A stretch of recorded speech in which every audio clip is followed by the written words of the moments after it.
Shalom sobat-sobat yang dikasihi Tuhan, ada kabar sukacita yang hendak saya sampaikan kepada Anda semuanya. Sobat-sobat yang dikasihi Tuhan, kalau kita membaca atau mendengar kisah Santo Fransiskus Assisi sangat luar biasa. Seorang yang sangat kaya, hidup dengan berkelimpangan harta dari kecil. Suatu ketika dia ingin masuk ke dalam suatu gereja, kapel kecil.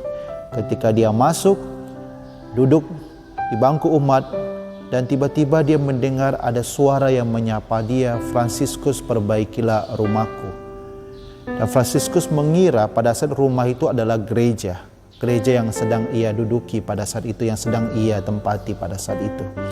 Lalu karena papanya seorang saudagar penjual kain, maka itu dia menjual semua kain-kain papanya dan memberikan biaya renovasi kepada gereja tersebut. Dan terjadi konflik antara papanya dan dia sendiri karena dia menjual kain bapaknya dan membagi-bagikannya juga kepada orang-orang yang sulit. Lalu tiba-tiba Fransiskus itu merasakan dia ingin hidup bertapa, hidup sebagai pengembara dan bertapa.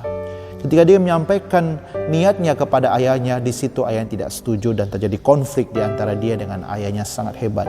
Tetapi Fransiskus tetap kuat dalam panggilannya. Dan dia mengatakan dia akan pergi dari rumah ini, dari rumahnya untuk pergi untuk bertapa dan menjadi pengembara. Dan papanya mengatakan, "Baju yang engkau pakai pun itu juga adalah milik saya. Jika engkau akan pergi, kau harus lepaskan baju itu." Dan apa yang dibuat oleh Fransiskus, dia melepaskan bajunya dan dia pergi berjalan begitu saja dengan telanjang dan dilihatin oleh banyak orang. Sobat-sobat yang dikasihi Tuhan, ketika Tuhan memanggil seseorang, dia memisahkan orang tersebut. Dia memisahkan orang tersebut dari keluarganya, dia memisahkan orang tersebut dari kebiasaannya dan adat istiadat budayanya. Itu juga dialami oleh Nabi Yeremia, bagaimana juga dia dipisahkan dari keluarganya, terjadi konflik yang sangat hebat antara papanya, keluarganya dengan Nabi Yeremia. Tapi Nabi Yeremia tetap kuat dalam panggilannya. Dan Kristus sudah mengatakan, syarat-syarat untuk mengikuti dia adalah harus mencintai dia lebih daripada segala sesuatu dan juga harus memikul salibnya.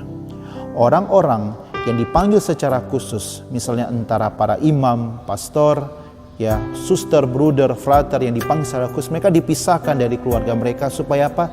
Untuk dikuduskan, untuk disucikan, dan pada saatnya mereka akan diutus untuk mewartakan kerajaan Allah.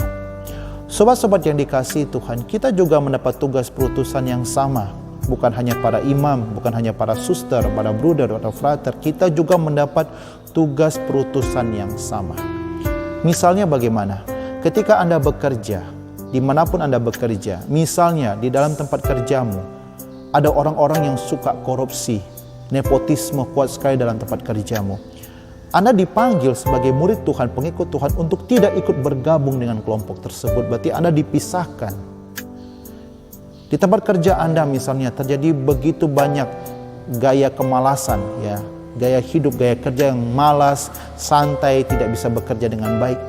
Anda yang dipanggil sebagai murid Tuhan itu diminta untuk tidak bergabung dengan kelompok tersebut, bekerja dengan jujur dan rajin. Itu berarti apa? Anda dipisahkan. Dan biasanya orang-orang yang dipisahkan tersebut itu akan menjadi bahan pergunjingan, bahan gosip dari orang-orang kelompok yang melakukan hal kejahatan. Tapi jangan takut, Tuhan menjaga kita semua. Janji Tuhan kepada mereka yang tetap setia memikul salib penderitaan akan menuju pada kemuliaan. Itu yang kita cari sebagai orang Katolik. Sobat-sobat yang dikasihi Tuhan, kita mendapat tugas perutusan yang sama. Mari tetap setia dengan salib kita masing-masing. Kita pikul salib kita dan lebih mencintai Tuhan daripada segala sesuatu. Disitulah salib itulah yang akan menghantar kita pada kemuliaan. Shalom, Tuhan memberkati Anda semuanya.